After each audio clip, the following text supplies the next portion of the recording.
আসসালামু আলাইকুম, আশা করি সবাই ভালো আছেন। তো আজকে পেঁপের গাছ এখান থেকে উঠাবো। এখানে অনেকগুলো বিচি ফেলাইছিলাম, তো আলহামদুলিল্লাহ যেগুলো গাছছে এখন এগুলো মসজিদের পিছনে লাগাই দিব। ইমন আছে, আমি আছি, এগুলো উঠাবো, উঠাই দিয়ে তারপরে লেগে যাবো। চলুন উঠে যাক, আসেন। এখানে এই যে গাছগুলো কই, এই যে বড় বড় গাছগুলো আছে, এই গাছটা কই, এই যে এখানে একটা আছে, এটা উঠাবো।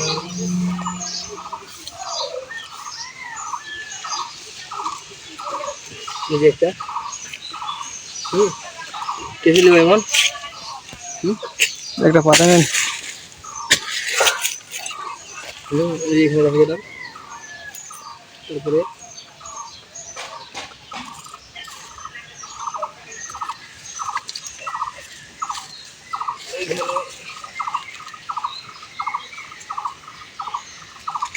এখানে দুইটা উঠে গেল।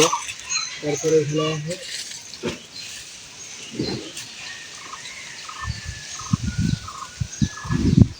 একটা, তিনটা গাছ উঠে দিলাম, তিনটা।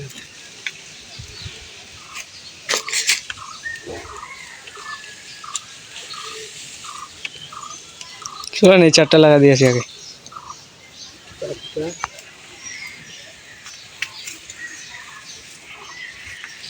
পাঁচটা, পাঁচটা উঠে দিলাম।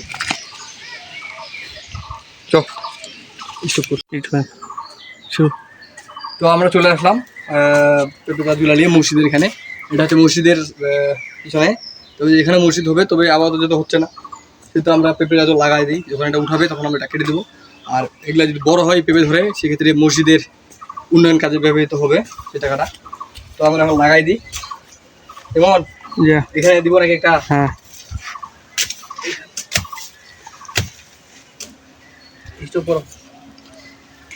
যে বসে ইয়া শোনো তামিম, কি বলিস? পাপিতা গাছগুলো লাগাচ্ছি, ভালো হবে না? পাপিতা গাছগুলো ওই যে মন খুঁজতেছে করতে। হ্যাঁ তামিম, পাপিতা গাছ লাগা দিচ্ছি, ভালো হবে না? লাগা লাগা, ওই তুই লাগাই, মন তুই লাগা। আস্তে বলে, আস্তে ধর, এইভাবে ধর, এইভাবে ধর। হ্যাঁ, তামিম লাগা দিল প্রথম গাছ, ভালো ভাবে লাগা। হ্যাঁ, মাটি জ্বালা, আস্তে করে মাটি দে। হ্যাঁ, গাছটা বড় হবে, হবে এই হবে না, দাঁড়া আমি ধরে চলে লাগা দে, মাটি দে। লাগাই দিল প্রথম গাছটা, খালি কোনো রকম দে না, একটু ভালো করে সাইড মাটি হয়ে খালি। হ্যাঁ, নাহলে বড় হয়ে যায়। মাটিগুলো সব লাগাই দিচ্ছে। দোয়া করবেন যাতে গাছগুলো বড় হয়, ভালো হয়, ফল ধরে, তাড়াতাড়ি ফল ধরলে খাওয়াবো। হ্যাঁ, তুই যদি লাগাই দিছিস তুই এটা খাবি, সমস্যা।